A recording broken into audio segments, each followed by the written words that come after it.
It's not yokes, is the return of Elon Musk and Donald Trump's bromance. All I can hear is the melody. I had to use it this morning because I had a really white, sexy voice. Greetings, Peepo Coin Channel and lovely individuals. Cathie Wood also took everyone by surprise. I'll tell you what's good, terrible, and ugly about the cryptocurrency market at the moment. Bitcoin and XRP will be the topics of discussion. All I want is that you smile at me and provide me positive energy through your smile. Smishity hits the like button, and Poppin is one of our favorite coins. You are aware of who it is. It smells a little, but don't be put off by it. Why is the daily value of Bartcoin 15.9%? Coinbase recently decided to include it in their plan today, in case you were unaware. Likewise with Coinbase assets. Because of this, the only company that is up in the green today is either the good old one or, as you may know, the market is suffering at the moment. As you can see, the remainder of the cryptocurrency market is losing money. However, as I mentioned earlier, we did learn that the Trump administration had arranged a call with Elon Musk for today or tomorrow. After one accuses the other of being on the list, perhaps a bromance persists. You are aware of the E-list. As a result, assets are presently somewhat recovering from the decline of last night, where we obtained XRP, which is now at 213 after it fell all the way to 206. Bitcoin fell to 103. Apologies for plunging to 104,000. As of right now at 103, this has helped the market rise by about 2.78%. Bitcoin by 2.78%, XRP by roughly 3.5%, and the entire cryptocurrency market by roughly 2.7%. Ethereum, which had been around 2,600, was still down the most at 2,454. As you can see, the market suffered a little bit there. Is this the graph for Ethereum? Essentially returning to its previous position before to breaking out of the bullish pen there, with Bitcoin naturally nearly reaching the 100,000 level as a support. As you recall, we discussed Benjamin a few days ago and whether or not he was correct in his prediction. But this is simply the course of history, that historically there has been a usual 10 to 15% pullback on Bitcoin after we witness a golden cross. How much have we had since then, in your opinion? When was this initial tweet sent? May 21st, correct? Let's locate the 21st of May. It reached its highest posting point ever on May 21st. How much have we, I wonder, to what extent did we pull back? 10%. Huh? Are you implying that everything that happened was typical? All of this was part of the plan? I attempt to provide you as wide a range of viewpoints as possible, including the good, the bad. By the way, in a moment I will offer you one that is really positive and one that is terrible. Why am I doing this exactly?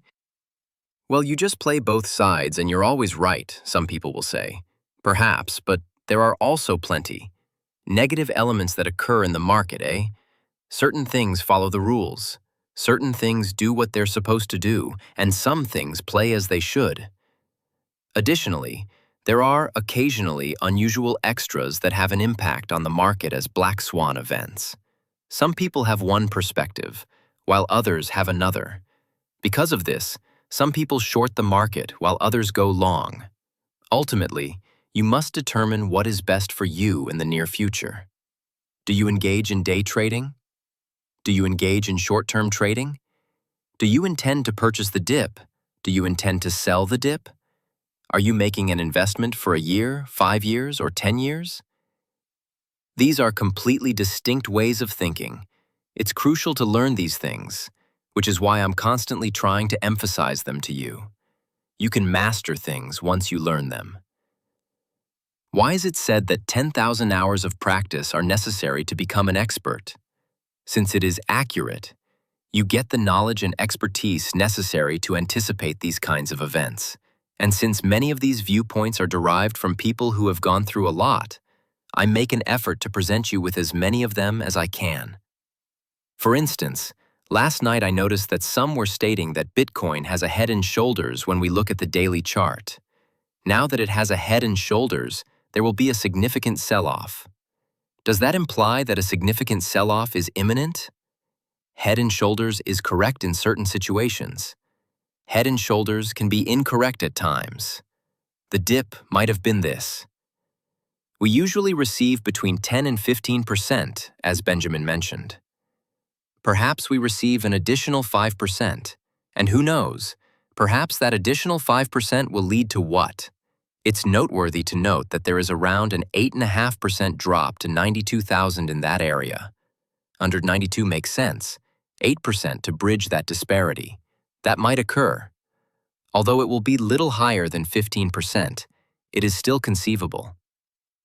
People said, there's no way we're going to reach 92,000 when we arrived. Recall that when the deficit reached 78,000, those at 109 stated, there's no way we'll get to 70. And it took place. It happened the past time, but I'm not claiming it will happen this time. Thus, it might occur this time. Perhaps it doesn't. This ought to be near the bottom when we consider all of the indicators and events.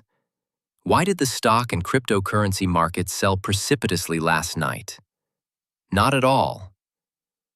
Or certain assets sold off, but the stock market as a whole did not. It wasn't all of it. Now Funny, for example, Palantir fell 7%, and I can see why Tesla fell, but semiconductor stocks, companies related to artificial intelligence, and stocks related to quantum computing, what caused them to drop 7%? Why? Such equities are referred to as growth stocks, higher potential stocks, or higher risk stocks. That includes cryptocurrency.